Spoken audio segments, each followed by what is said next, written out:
notre dernier 15h30, notre Facebook Live en direct pour le mois de juin. Aujourd'hui, c'est le contraire d'hier. Alors, on est à l'opposé. On est baissier sur le marché canadien et sur le marché américain. Je vais aller vous donner... les titres, excusez-moi. Alors, on est en baisse de 132 points sur le marché canadien à 15 224 et 141 points sur le marché américain à 21 311. Et le marché canadien va être fermé lundi. Mardi, le marché américain sera fermé parce que c'est leur congé à eux. Alors, ça devrait être tranquille là, lundi sur le marché américain, même demain aussi, parce que là, les gens prennent de longs congés. Alors, et nous, ben, on sera de retour mercredi prochain pour le prochain Facebook Live. Alors, mais entre-temps, je vous propose, je vais aller vous mettre ce que je vous ai parlé hier. Aimeriez-vous avoir ce titre? Nous vous l'offrons. Alors, nous allons, dans un premier temps, nous allons vous faire un peu comme la semaine dernière. Alors, un peu plus loin dans ce 15h30-là, nous allons vous parler un peu là, de la procédure, comment faire pour avoir ce titre-là. Alors, faisons un survol des marchés. On a le Dow Jones. Dow Jones, on est encore une moyenne mobile de 200 jours qui est haussière, mais aujourd'hui, on voit qu'il y a un avalement baissier sur. Alors, on peut s'attendre là à ce que nos moyennes vont commencer ils commencent à être essoufflés un peu. Mais il n'y a rien de dramatique, on n'a pas de croisement de moyenne mobile. Par contre, on est en train de sortir, on est sorti hors d'un biseau, puis on est en train de casser un support. Alors, il y a des prises de profit à faire parce que le Dow Jones est haussier, mais on va aller voir, je vous mets ici le Nasdaq et on voit que le Nasdaq, le repli est en avance par rapport au Dow Jones et alors présentement on a une moyenne mobile qui est un peu moins haussière, qui commence à vouloir donner des signes de faiblesse là.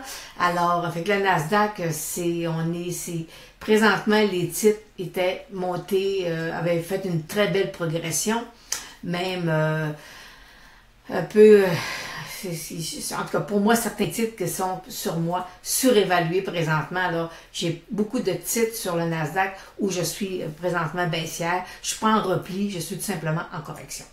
Alors, allons voir le titre d'Apple. Alors, l'Apple, voyez-vous, là, je vous ai mis le support et si jamais il casse, ben, à ce moment-là, sauvez-vous parce que là, on pourrait avoir un bon repli aussi sur Apple. Alors, puis Apple, ben, est dans le Nasdaq, mais aussi, c'est le titre qui est dans le Dow Jones, le titre technique qui est dans le Dow Jones.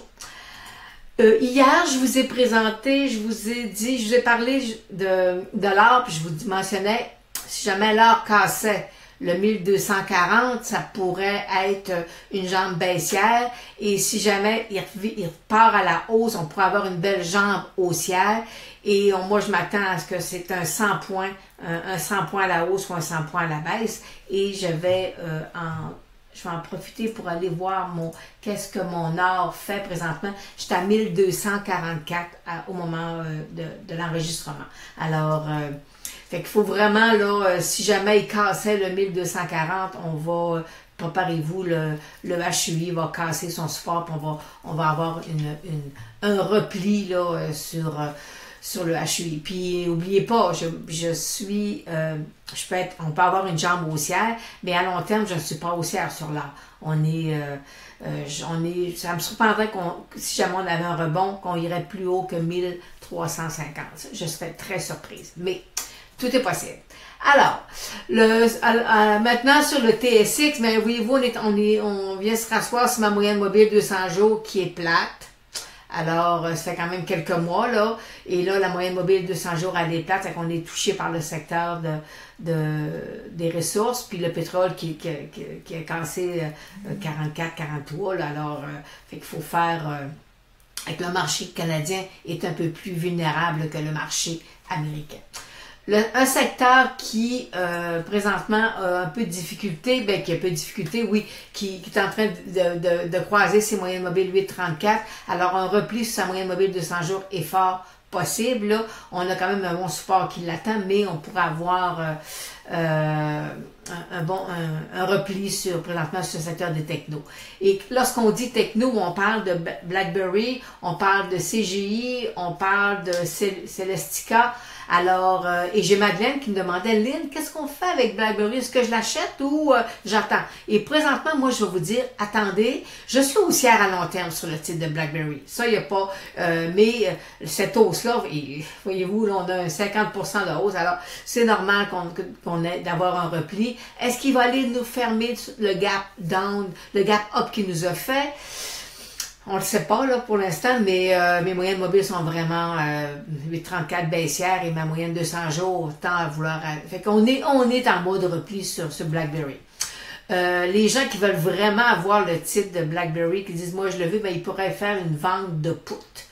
Mais ça, lorsqu'on fait cette stratégie-là, une vente de put, faut vraiment vouloir avoir le titre.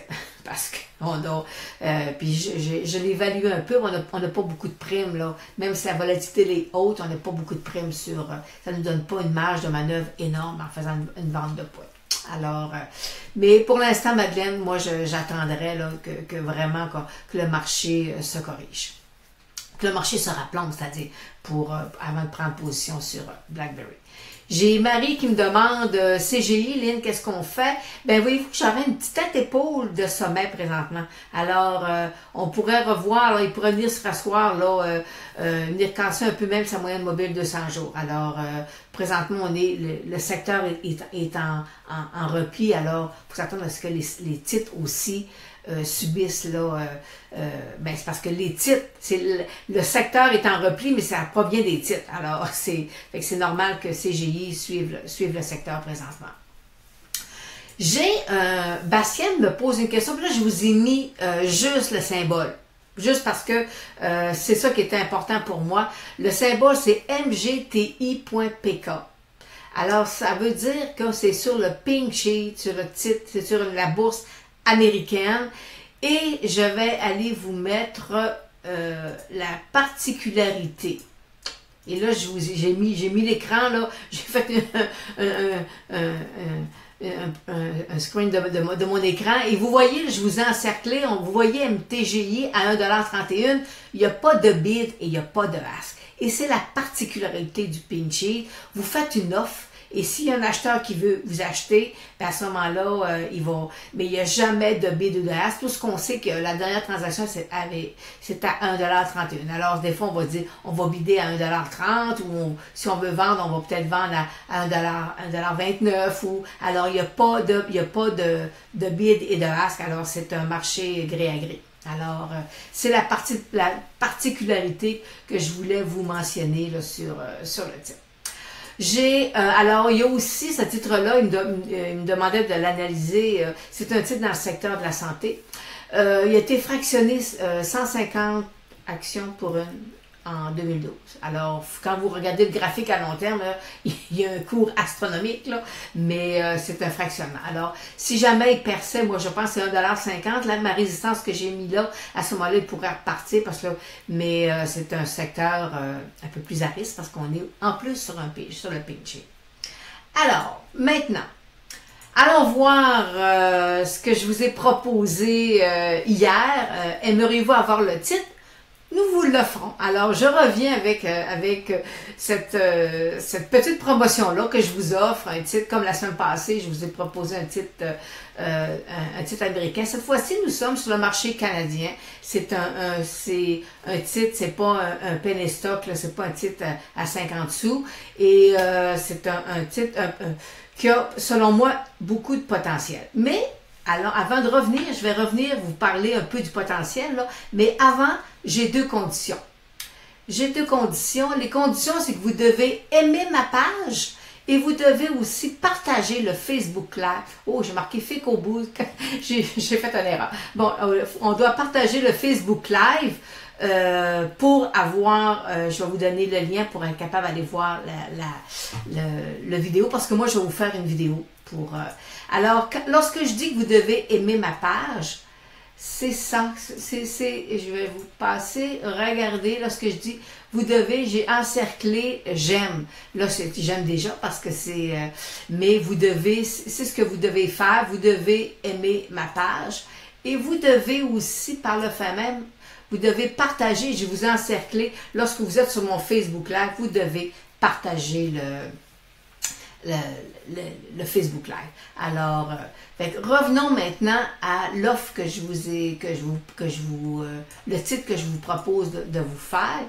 Le titre, c'est un beau titre qui a deux potentiels.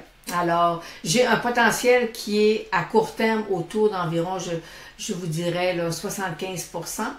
Et à long terme, ce titre-là pourrait nous donner jusqu'à 5 fois notre mise, ça veut dire environ un 5 bagger qu'on appelle, là, 5 fois la mise. Alors, ça serait vraiment quelque chose d'intéressant. Mais vous savez, si je parle de long terme, c'est pas quelque chose qui va se faire dans un mois.